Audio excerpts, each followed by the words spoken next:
सप्तशती संस्कृत मध्ये वाचण्याची प्रबळ इच्छा आहे, परंतु गुरुमार्ग केलेला नाहीये आणि संस्कृत आम्हाला वाचता येत नाही. प्रथम वेळेस आम्ही संस्कृत वाचण्याचा प्रयत्न करत आहोत.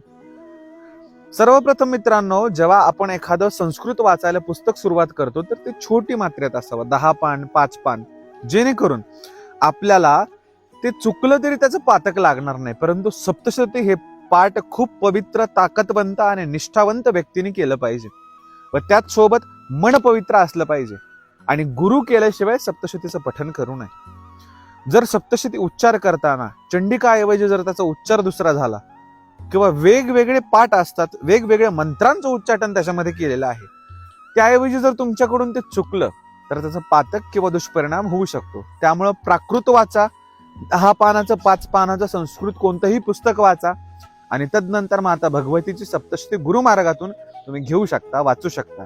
अहिल्यानगर, काळामाथा, तुळजाभवानी देवस्थान, पोखर्डीवरनं असे बरेचसे व्हिडिओ मित्रांनो तुमच्यासाठी मी घेऊन आलो आहे. ओम काली, जय भवानी.